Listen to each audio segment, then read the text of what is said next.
Carnival versus Virgin Voyages. Which one's better?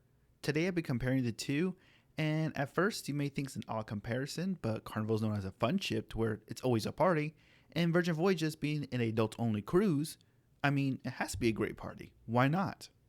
So I'm going to compare the two and see what's the best cruise for you. Alright, I'm going to get the obvious out the way. Virgin Voyages is an adult-only cruise line, so if you're looking to take a kid on a cruise, you're going to choose Carnival because they allow kids.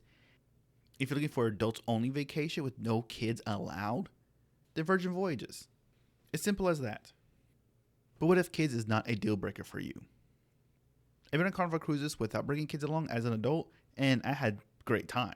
So let's take a deeper look into this. Going over the biggest difference first is the dining experience. It's vastly different between Carnival and Virgin Voyages. Carnival is more like your traditional cruise line because they are a traditional cruise line. So for dinner, they have a main dining room. This has 3 service times, so it'll be early dining, late night dining, and your time dining. So typically 5:45 for early dining, 7:45 for late dining, and about 5:30 through 9 for anytime dining. But this does vary by selling. Before you sell, you choose what dining time you want to go to. And if you change your mind later, you can always go up to them and say, hey, I don't want to change it, and they'll let you. But it does kind of depend on availability as well. This main dining area does have a menu that changes every single night. So it's great for having a variety of foods. There's some menu items that do not change, like steaks. So if you want steak every night, more power to you. You could do that. If you want to be more adventurous, their menu changes with port. So in Mexico, you have Mexican food. In Jamaica, I have jerk chicken, but it's going to change every single night. So you have a lot of variety. I love that fact about Carnival. So that's your free dinner dining. Carnival has specialty dining options. So these are restaurants that you pay additional for, but have unique menu options. Like the chef's table where you go there and you have a very unique meal that you're not going to find anywhere else on the ship. And on this one's extra special because you actually get to meet the head chef. You actually get a tour of the kitchen. So it's a great experience. You also have Emerald's Bistros. Yes, that Emerald, the BAM guy, his bistro on ship. And that is additional charge. So you have all these other restaurants. They may vary availability on each ship, but there's a lot of restaurants to choose from, but not everything is free. So there are some you have to pay extra. However, with Virgin Voyages, they don't have any specialty dining per se. They have a bunch of unique restaurants like Pica Agave, which has some Latin food, Extra Virgin's Italian food. Yeah, the test kitchen, which is similar to the chef's table, minus the mini the head chef. So, but similar in experience to where you have a very fancy meal, small portions, and a very unique menu that you're not going to get anywhere else. They even have a Korean barbecue restaurant, Gumbae. So you have tons of options. Menu at these restaurants don't usually change, but they're free. They're all included. You don't have to worry about, oh, this restaurant's extra. No, it's free. It's included in your fare. With Virgin Voyages, again, like Carnival, you get to choose your dining preference in advance. However, you pre-book these restaurants, and on 5-day cruises, you only can pre-book one restaurant during the length of the cruise.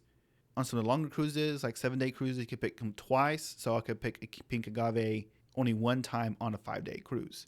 However, it does not stop you from having Pink Agave multiple times. Or if the restaurant you want is already fully booked, you can just go on standby, walk up to the restaurant and say, hey, I want to eat here, and put on the wait list. So for example, me and my wife one night had the test kitchen. It was about a 2-hour meal. We went and chilled for about 30 minutes. Then we got hungry and we went to Pink Agave afterwards. So we had 2 restaurants in one night. Not only that, we had Pink Agave pre-booked for the following day. So you could have these restaurants many times during the week. You can only pre-book it one time though. Don't worry about too much because you can have it over and over again if you like. Main dining hall, I always say it's a tie because Carnival, they change the menu every single night, so you can have something different. Virgin Voyages, if there's a restaurant or two that you like specifically, you can have those restaurants every single night if you choose. And that's exactly what we did. So for after hours meals, typically everyone thinks about the pizza on the cruise lines. Virgin Voyages, it's included. Carnival, it is included as well. The big difference is, even though both of these are delicious pizzas, is Carnival's is open later, up to 4 a.m. versus Virgin Voyages, 2 a.m. So you get finished partying. Virgin Voyages, if you pass 2 o'clock, you can't have the pizza. On Carnival, you can have it till 4. It's amazing. So that's a plus to Carnival for sure. Point Carnival on the pizza. So for some of the other dining options, the buffet on Carnival It is a traditional buffet. You go up to the line, you have a plethora of choices, pick what you want, put on your plate, go back as often as you want. You have this for breakfast, lunch, and dinner. As for Virgin Voyages, they don't like to use the B word. They don't have a buffet. They have an area called the galley. You go there, you have a seat, there's a little flag, you flip up, and someone immediately comes up to you, takes your order, and they're back within a minute or two with your plate. They go to the station, they pick up the food from the workers there, and they bring it to you. So it's not a buffet in the fact that someone picks up the food for you. So, not a buffet. This is also open for breakfast, lunch, and dinner. So breakfast specifically, they both have elevated breakfast options. In Carnival, it's in the main dining room. It is free. It is delicious. On Virgin Voyages, this is in the wake, which would be their equivalent of a steakhouse. And it is delicious. I reviewed of all the Virgin Voyage food that I had on my Virgin Voyages videos, and it will disappoint. So when it comes to the quality of food, personally, breakfast, Virgin Voyages, point. There's one other difference I almost forgot to mention is the experience at some of these places. Virgin Voyages has a different experience in their dining area. So a lot of them, with the exception of the Wake and Extra Virgin, which is their really fancier restaurants, they're more of a social gathering. In Pink Agave, it was very easily to sit other people, conversate with them, which we did as well. And in Gumbay, you were sit with a group of other people. So if you didn't have a large group already, you be sat with other people. And it's a very social gathering. And the waiter helps you play drinking games with everyone. It's a lot of fun. It's a very social experience. Versus Carnival, yes, sometimes you are sat at a group with other people, but it's just not as social. It's a little different in my experience.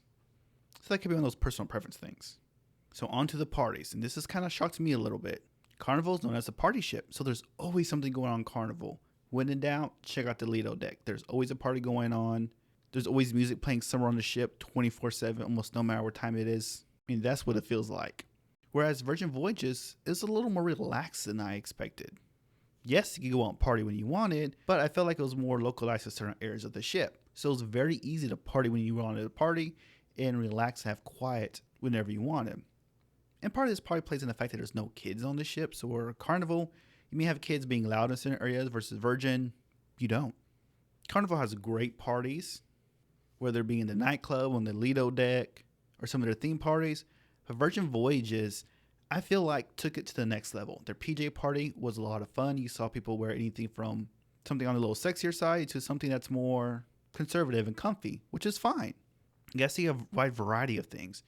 And what really blew me away was Scarlet Night, the biggest party at sea, and in my opinion, clearly the best. Scarlet Night was a big old event. Everyone dressed in red. They have pop-up shows all over the ship. And leads out to a big old party on the pool deck. There's a big old performance there, and eventually everyone starts jumping in the pool, and you just have to experience it yourself. It is a lot of fun. I have an in-depth review of that party on my Virgin Voyages review video, and the party go on to very late. So as for the parties itself, I would say daytime, Carnival takes the cake, since there seems to be always something going on, some kind of party somewhere on the ship during the daytime. But when it comes to nighttime, Virgin Voyages has better nighttime parties by far. So I would say point daytime for Carnival, point nighttime for Virgin. So from the other activities aboard the ship, of course, Carnival has a lot more activities in general for many reasons. One of them, again, they have kids on the ship, so there's a lot of kid-focused activities.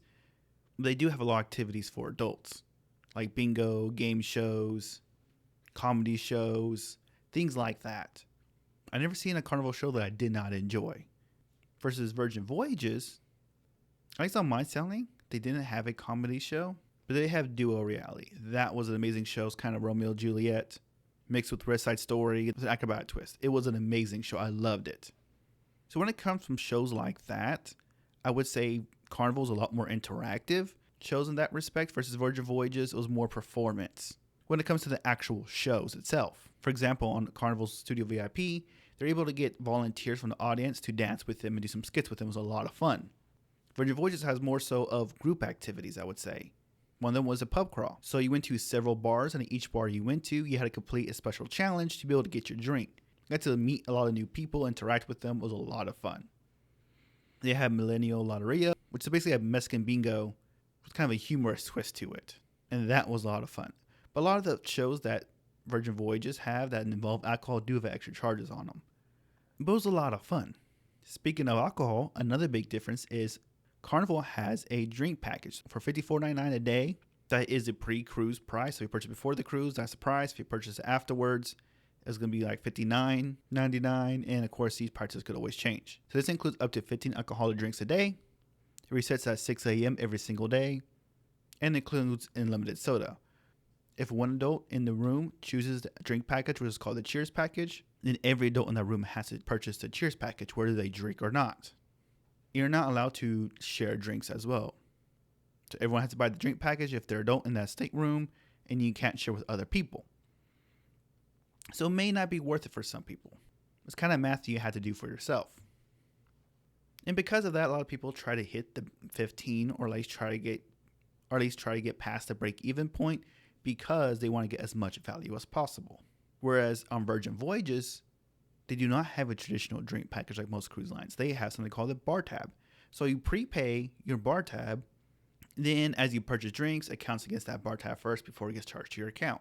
The current promotion right now is if you pre-purchase $300 in bar tab, you get extra $50. And you use that to purchase your drinks. It is stackable. So you could choose to buy $600 in bar tab and you get extra $100 thrown on top of that. So if you drink a lot more, you could purchase more bar tab and get more free drinks.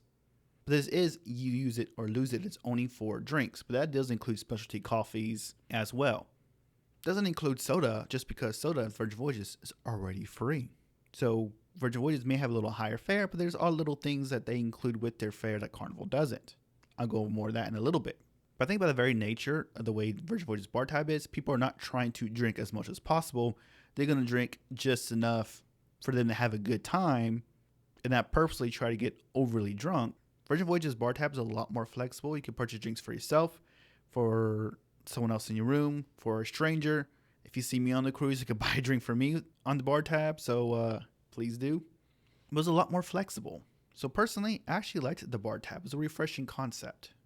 So I didn't feel like I had to drink 7 drinks a day just to break even on the cruise. There's one day I could not drink at all. And another day I could drink way too much. For this Carnival, you kind of pressure to feel like you had to drink at least 7 drinks a day, which some people can easily, some people can't. Or you could just pay a la carte. Now onto the ports of call. Virgin Voyages currently has 4 ships and sails out of the US as well as Europe. And that's it right now. They have 4 ships, so they have very few ports. They go to only a handful of places. They do have another ship coming on the way, and I'm sure many more after that. And they are selling in Australia soon, so more choices coming soon. But there's only so many places to go with 4 ships, 5th one on its way. So there's only so much ground they could cover, so many places they could go. Versus Carnival, they have like 24, 25 ships, more ports in the US than Virgin has in their entire fleet, more ports in Europe. They're already in Australia and even in Singapore. So they have tons of ships, tons of places. They sell in the Pacific, they sell to Japan, they sell in the US, they sell to Canada, they sell to Hawaii, they sell to Europe, Italy, France, Poland, UK, Israel. They go everywhere. So when it comes to that, I would definitely say Carnival takes it easily. They just have more options. As far as the ships go, Virgin Voyages basically has one fleet of ships. They're pretty much almost all identical. These little things that are unique about them, but they're basically the same ship. They're about the size of Carnival's mid-sized ships. They are newer since they just came out. They are a elegant look, very modern concept, beautiful ships, and they're very good at spacing people out. So in comparison to Carnival, Virgin Voyages venues are a lot smaller. Carnival, you have a 3-story theater. You have a bunch of big areas versus Virgin Voyages, they have smaller areas. But they're built to be more social. They spread people out a lot better. So it never felt crowded on the ship except for on the big parties, which is to be expected. So I liked that about Virgin Voyages. With Carnival, especially some of their newer ships, they're a lot more flashy, a lot more showy. Carnival does have some smaller ships. They're older, so some of the older ships, I'll say Virgin definitely has them beat. But when it comes to some of the newer ships, like the Jubilee, the new class, I've never been on one of those yet. I'm going to be on one in June. But Carnival, you do have more options. They have 5 classes of ships out right now, including the Italian themed line that they just bought a few Costa ships and added to their fleet. So if you're a small ship person, there's a Carnival ship for you. If you're a mid-sized ship person, there's a Carnival ship for you. If you're a large ship person, there's a ship for you on Carnival. So again, you have more options. I do like to lay out the Virgin ships better. Has a little more elegant look. But then again, the mid-sized ships on Carnival are older, so it's kind of to be expected. But I'm super excited for the new class of ships. I'll be on the Jubilee soon, so I'll definitely make a review when that comes out. Or now to some of the included extras I included on Virgin Voyages cruise that's not included on a Carnival cruise. I like this with Virgin because it doesn't feel like it being nickeled and dimed on everything versus it does on your Carnival cruise. Basic Wi-Fi is included on Virgin Voyages. So this is basically just good enough to look on Facebook, send messages, not very much besides that for the included plan on Virgin Voyages. Virgin Voyages does offer a speed that you can do streaming on, but it is an extra charge. Whereas Carnival chooses for even basic Wi-Fi usage. So checking mail, Facebook, Instagram, $12.50 a day. And more if you want some of the streaming plans. A little tip though, if you have an iPhone and you send a message to someone else with an iPhone and you have iMessage on, you can send that back and forth for free. But if you don't, you have to use the Carnival app to message back and forth. It is $5. Very cheap, but still something. Virgin Voyages, sodas are included. Carnival, it's $9.50 for sodas and juices a day for adults. Gratuities, I know this is a big thing out there in the community, but Virgin Voyages, it's rolled into your fare. So you technically already paid it, don't have to worry about it a bit. And I liked this because I know I was already taken care of. No one asked me for a tip. I was never pressured for a tip. There's not even a tip on the receipt. I know where you prompted for a tip. Kind of reminded me of Sandals. I went there and you never felt pressured to tip. You were never prompted to tip. You go to the spa there, and with your spa, you're not prompted for a tip. So that's very refreshing. Versus Carnival, you either pre-bake activities before you go on the cruise, or you get the bill at the end of the cruise. And personally, when I go on Carnival, I prepay my gratuity, so I get it knocked out the way. Because last thing I want is that gratuity charge on the last day of my cruise. And when you do sign things, you do have the option to tip on Carnival. So some people may feel pressured by that. I know there's big differences on how people feel, but that is another level of tipping that maybe some people may feel pressured to do. The muster drill, this has changed a lot recently, and honestly, it's for the better. With Virgin Voyages, you go to your room, you watch a little video about the muster process, then you go to your muster station, you watch your little presentation, and bam, it's completed. Everyone has to complete this before the ship takes off from port. And with Carnival, works pretty much the exact same way, with the exception you don't have to watch a video. Now for the announcements. This is something I never thought about before, because at one point I'd been on 5 Carnival cruises.